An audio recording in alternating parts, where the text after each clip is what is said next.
আসসালামু আলাইকুম ওরহমতুল্লাহ। 10 মিনিট মাদ্রাসায় আপনাকে স্বাগতম। আজ আমরা পাপ থেকে বাঁচার 10টি উপায় সম্পর্কে জানব। মানুষ সৃষ্টিগতভাবে পাপপ্রবণ। শয়তান ও কুপ্রবৃত্তি তাকে প্রায়ই পাপাচার, অন্যায় ও আল্লাহর নিষিদ্ধ কাজের দিকে তাড়িত করে। সব মানুষের মধ্যেই এমন পাপের মনোবৃত্তি জাগ্রত হয়, কিন্তু সফল তো সে ব্যক্তি যে সুযোগ থাকার পরও আল্লাহর আযাবের ভয়ে পাপ ও অন্যায় থেকে বেঁচে থাকে। আর হতভাগ্য ও ধ্বংসপ্রাপ্ত তো সে ব্যক্তি যে শয়তানের ফাঁদে পা দিয়ে কিংবা কামনা বাসনার ডাকে সাড়া দিয়ে পাপের অন্ধকারে হারিয়ে যায়। আল্লাহ তাআলা বলেন, কদ আফলাহা মান যাক্কাহা ওয়া কদ খাবা মান দাসসাহা। অর্থাৎ যে নিজের আত্মাকে পাপ থেকে পবিত্র করে সেই সফল হয়, আর যে তাকে কলুষিত করে সে ধ্বংস হয়। সূরা শামস আয়াত নম্বর 9 ও 10। পাপ থেকে বাঁচার 10টি উপায়। নম্বর 1, মনে পাপের চিন্তা জাগ্রত হওয়ার সাথে সাথে আউযু বিল্লাহি মিনাশ শাইতানির রাজিম, অর্থাৎ বিতাড়িত শয়তান থেকে আল্লাহর নিকট আশ্রয় প্রার্থনা করছি পাঠ করা। আল্লাহ তাআলা এ মর্মে বলেন, ওয়া ইম্মা ইয়ানসাগান্নাকা মিনাশ শাইতানি নাজগুন ফাস্তাইয বিল্লাহ। আর যদি শয়তানের প্ররোচনা তোমাকে প্ররোচিত করে তাহলে আল্লাহর নিকট আশ্রয় প্রার্থনা করো। সূরা আরাফ আয়াত নম্বর 200। নম্বর 2, মনে আল্লাহর ভয় জাগ্রত করা, অর্থাৎ এই চিন্তা করা যে আল্লাহর অবাধ্যতা করলে তিনি ক্রোধান্বিত হবেন এবং জাহান্নামের আগুনে নিক্ষেপ করবেন। আমাদের ভুলে যাওয়া উচিত নয় যে পৃথিবীর কোনো মানুষ না দেখলেও আল্লাহর চোখকে কোনোভাবেই ফাঁকি দেওয়া সম্ভব নয়।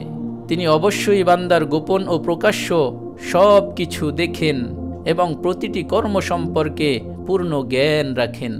তাছাড়া আল্লাহর পক্ষ থেকে নিয়োগপ্রাপ্ত আমাদের কাদের ফেরেশতাদ্বয় আমাদের প্রতিটি কর্ম দিনরাত অবিরামভাবে লিখে চলেছেন।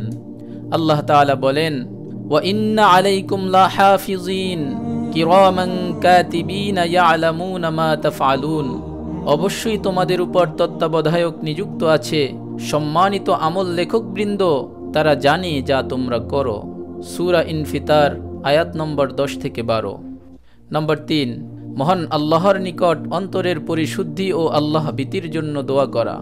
যেমন নবী করিম সাল্লাল্লাহু আলাইহি ওয়াসাল্লাম আমাদেরকে দোয়া শিক্ষা দিয়েছেন, আল্লাহুম্মা আতি নাফসি তাকওয়াহা ওয়া যাক্কিহা আনতা খায়রু মান যাক্কাহা ওয়া আনতা ওয়ালিয়্যুহা ওয়া মাওলাহা। আল্লাহুম্মা ইন্নী আউযু বিকা মিন ইলমিন লা ইয়ানফাউ ওয়া মিন কলবিন লা ইয়াখশাউ ওয়া মিন নাফসিন লা তাশবাউ ওয়া মিন দাওয়াতিন লা ইউস্তাজাবু লাহা। অর্থ, হে আল্লাহ, তুমি আমার মনে তাকওয়া দান করো, আমার মনকে পবিত্র করো। তুমি তো আত্মার পবিত্রতা দানকারী, তুমি তো হৃদয়ের মালিক ও অভিভাবক।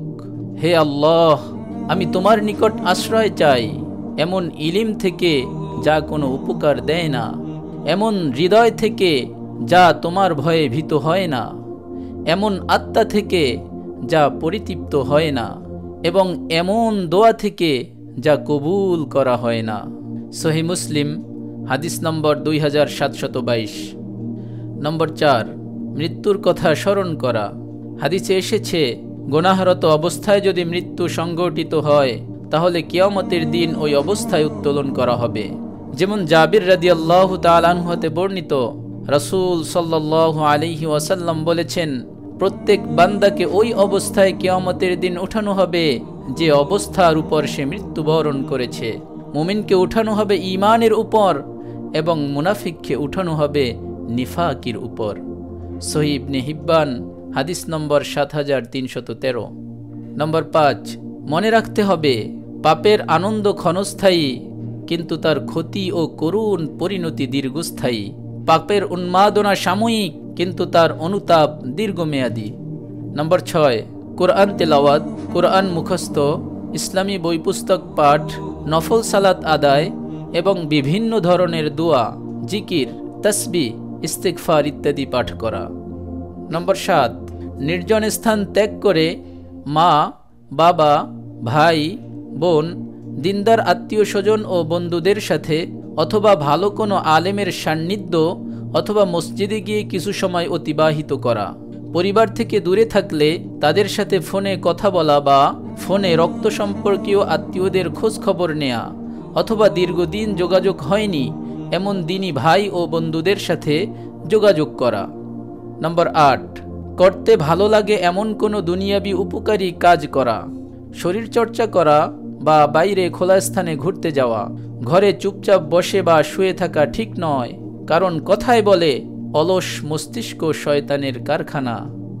নম্বর 9, সিনেমা, নাটক ইত্যাদি দেখা, গানবাদ্য শোনা বা অশ্লীল গল্প ও উপন্যাস পাঠ করা থেকে দূরে থাকা, কারণ এগুলো মনের সুপ্ত বাসনা ও কুপ্রবৃত্তিকে জাগ্রত করে। অনুরূপভাবে যেসব উপকরণ হাতের কাছে থাকার কারণে পাপের দিকে মন ছুটে যায়, সেসব উপকরণকে ঘর থেকে বের করা বা নষ্ট করে ফেলা।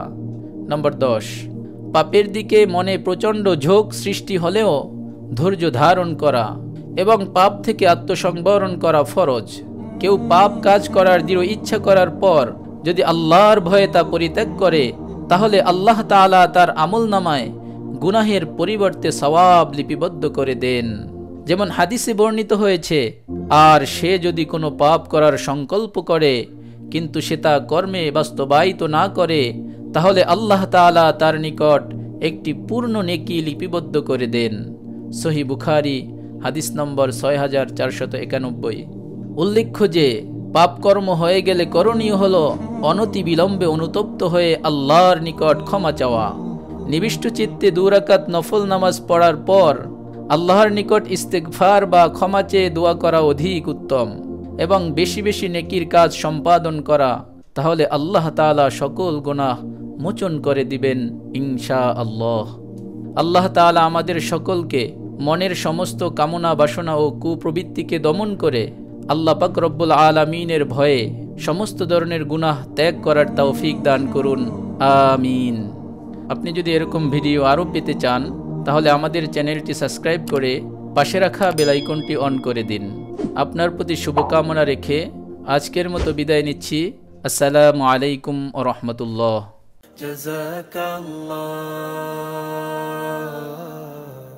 জাযাকাল্লাহ।